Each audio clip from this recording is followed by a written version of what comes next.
Hello everybody, good morning. Today is the topic of my dispersal of animal means barrier. Barrier यानी किसी चीज़ को रोकना। जैसे कि हमारी जनसंख्या दिन पे दिन बढ़ रही है। अब दिन पे दिन पॉपुलेशन जब बढ़ेगी तो यहाँ पर हमारी व्यवस्था के लिए यानी भोजन की व्यवस्था, न्यूट्रिशन की व्यवस्था के लिए और सुख सुविधाओं के लिए हमको क्या करना पड़ता है। प्राकृतिक संसाधन जो होते हैं हम उन पर डिपेंड रहते हैं। जैसे जैसे हमारे स्थान पर प्राकृतिक संसाधन की कमी होने लगती है, हम एक से दूसरे भाग पर पलायन करने लगते हैं, यानी यहाँ से वहाँ चले जाते हैं। ट्रोफोग्राफिक बैरियर। ट्रोफोग्राफिक बैरियर एक स्थान से जब हम दूसरे स्थान पर जाते हैं, जो स्थान परिवर्तन होता है उसके साथ स्पेशल बैरियर उत्पन्न होता है, वो ट्रोफोग्राफिक बैरियर कहलाता है। And second, water bodies and land masses. जहाँ जल तथा स्थलों के बड़े भाग होते हैं वहाँ वो कहीं ना कहीं बैरियर के रूप में काम करते हैं। जैसे कि हमारे न उड़ने वाले एनिमल्स हैं जो फ्लाई नहीं करते, वो धीरे धीरे रहते हैं, वो स्थल पर रहते हैं। ऐसे एनिमल के डिस्ट्रीब्यूशन होते हैं।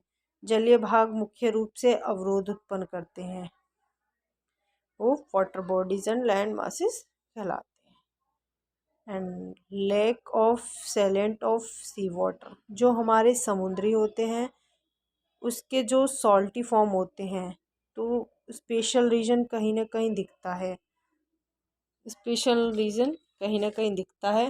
जितने भी हमारे सी वाटर्स यानी जो मिनरल वाटर हैं उसकी बात कर लें तो समुद्री जल में स्पेशल जो गहराई होती है और समुद्री जल का दबाव जो होता है वो कहीं ना कहीं हमारे जंतुओं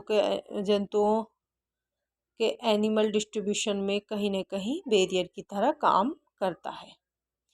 and vegetative barriers, the forest become barrier for larger terrestrial animal because they cannot penetrate the forest। इस बैरियर में जो बड़े बड़े जंगल होते हैं, मतलब फॉरेस्ट होते हैं, वो फॉरेस्ट भी ऊंचे ऊंचे जो फॉरेस्ट होते हैं वो एनिमल डिस्ट्रीब्यूशन में कहीं ना कहीं बैरियर की तरह काम करते हैं। मतलब घने जंगल हो गए वहाँ से जो बड़े जीव होते हैं वो छोटे जीवों के वितरण में कहीं ना कहीं बाधाएं उत्पन्न करते हैं। एंड बात करें टेम्परेचर की, तो टेम्परेचर कहीं ना कहीं किसी भी ह्यूमन तो बात करें टेम्परेचर की तो कहीं ना कहीं टेम्परेचर किसी ह्यूमन के लिए कहीं किसी भी एनिमल्स के लिए बहुत इम्पोर्टेंट होता है।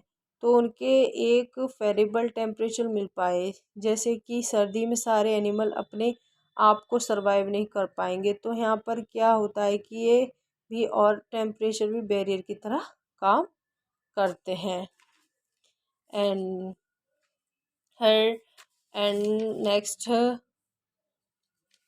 बात करें हम बायोलॉजिकल बैरियर।